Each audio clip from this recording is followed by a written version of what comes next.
Assalamualaikum warahmatullahi wabarakatuh. Selamat malam. Perkenalkan, di sini nama saya Yuriko Tiara dengan NPM 21031101134 dari Paralel C sesi C2. Di sini saya akan menjelaskan beberapa materi mengenai percobaan pada modul 7, yaitu adsorpsi isothermal. Yang pertama yaitu sebenarnya apa sih tujuan dari praktikum ini? Tujuan dari praktikum ini yaitu untuk mencari data adsorpsi isothermal dari suatu adsorpsi dari suatu larutan dalam proses solid. Yang kedua yaitu untuk mengetahui pengaruh konsentrasi terhadap proses adsorpsi. Lalu yang ketiga yaitu untuk memperoleh nilai konstanta dari adsorpsi menurut Freundlich dan Langmuir. Nah, sebelum menjalankan praktikum modul 7 atau adsorpsi isothermal, lebih baiknya kita setidaknya mengetahui beberapa keyword yang akan sering kita sebutkan ketika menjalankan praktikum itu. Keyword-keyword tersebut antara lain, dari 3 keyword ini kita akan ulas satu-satu. Yang pertama ada adsorpsi. Adsorpsi adalah proses pemisahan di mana komponen tertentu dari suatu fase fluida berpindah ke permukaan zat padat yang menyerap. Lalu, pada proses adsorpsi ini akan kita kenal 2 istilah dasar, yaitu ada adsorben dan adsorbat. Yang pertama yaitu bahan yang berfungsi sebagai penyerap kita sebut sebagai dengan adsorben. Sedangkan bahan yang diserap disebut adsorbat. Sebelum 3 keyword tadi yang penting juga terdapat salah satu hal yang termasuk mendasar yang terkait dengan adsorpsi. Sebelumnya terdapat 2 hal yang hampir sama penyebutannya, yaitu antara adsorpsi dan absorpsi. Yang pertama yaitu ada adsorpsi. Adsorpsi yaitu disebut adsorpsi jika ion tersebut di permukaan partikel padatnya atau partikel penyerapnya. Sedangkan disebut absorpsi jika proses pengikatan ini berlangsung di dalam partikel penyerapnya. Yang kedua, yang tidak kalah penting yaitu ada jenis-jenis adsorpsi. Jenis-jenis adsorpsi di sini ada 2, yaitu adsorpsi fisika dan adsorpsi kimia. Untuk adsorpsi fisika sendiri yaitu terjadi apabila gaya intermolekuler lebih besar daripada gaya tarik antar molekul, atau gaya tarik menarik yang relatif lemah antara adsorbat dengan permukaan adsorben.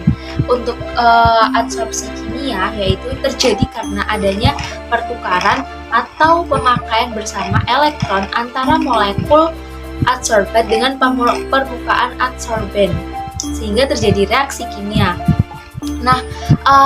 Ikatan yang terjadi pada adsorpsi kimia ini lebih kuat daripada ikatan yang terjadi pada adsorpsi fisika. Lalu selanjutnya yaitu adsorpsi fisika itu bersifat reversibel, sehingga mudah untuk memisahkan antara molekul yang terserap dengan adsorben. Sedangkan untuk adsorpsi kimia yaitu molekul adsorbat terlihat sangat kuat dengan atom atau molekul permukaan adsorben yang terjadi pada ikatan kimia ini, sehingga adsorpsi kimia ini disebut sebagai adsorpsi yang bersifat irreversibel, sehingga sulit untuk dipisahkan antara molekulnya dengan adsorbennya. Yang selanjutnya yaitu penentuan adsorpsi isothermal. Jadi untuk menentukan adsorpsi isothermal ini dapat digunakan dengan 2 metode, yaitu isothermal adsorpsi Langmuir dan yang kedua ada isothermal adsorpsi Freundlich. Isothermal adsorpsi Langmuir yaitu dianggap bahwa hanya ada sebuah adsorpsi tunggal yang terjadi dan digunakan untuk menggambarkan adsorpsi kimia. Persamaan untuk adsorpsi isothermal Langmuir adalah sebagai berikut. Lalu yang selanjutnya yaitu ada isothermal adsorpsi Freundlich, yaitu persamaan ini secara empirik diturunkan dan berlaku untuk gas yang berkekuatan dengan tekanan rendah. Lalu adsorpsi ini digunakan untuk menggambarkan satu adsorpsi di mana terjadi beberapa lapis dan ikatannya tidak kuat. Persamaan adsorpsi Ehrlich antara lain. Nah, yang tidak kalah penting sebenarnya adalah adsorpsi ini sangat banyak sekali manfaatnya dalam dunia industri, yaitu salah satunya untuk menghilangkan logam berat yang terdapat pada limbah. Limbah ini yang dihasilkan oleh perusahaan-perusahaan besar itu. Jadi adsorpsi dapat menghilangkan limbah dengan kandungan logam berat, sehingga limbah yang akan dibuang ke lingkungan nanti itu tidak akan mencemari lingkungan apabila telah dilakukan adsorpsi ini. Lalu yang selanjutnya yang tidak kalah penting yaitu faktor-faktor yang mempengaruhi adsorpsi.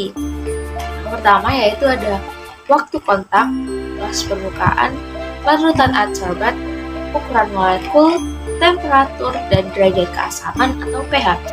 Yang selanjutnya yaitu ada bahan dan alat yang digunakan untuk praktikum ini, yaitu untuk bahannya sendiri ada 6, yaitu ada asam asetat, aquades, karbon aktif, natrium hidroksida, etanol, dan phenolphthalein atau indikator PP. Untuk alatnya yang digunakan antara lain Erlenmeyer, gelas ukur, pipet tetes, abu ukur, corong kaca, kaca arloji, spatula, statif dan klem, beker glass, buret, kaca analitik, kertas coklat, kertas saring, dan tali.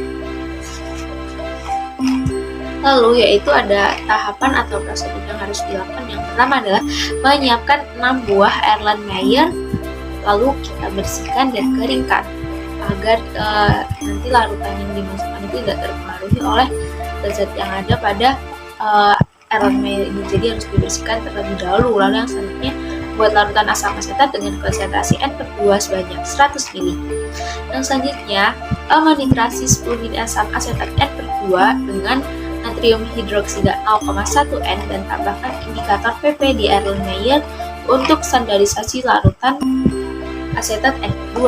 Yang selanjutnya yaitu membuat larutan asam asetat dengan konsentrasi N/4, N/8, N/16, dan N/32 masing-masing sebanyak 50 ml dengan cara mengencerkan asam asetat N/2. Lalu yang selanjutnya itu masukkan masing-masing 2 gram karbon aktif ke dalam 6 buah Erlenmeyer tadi, dan jangan lupa memberi tanda pada setiap masing-masing Erlenmeyer.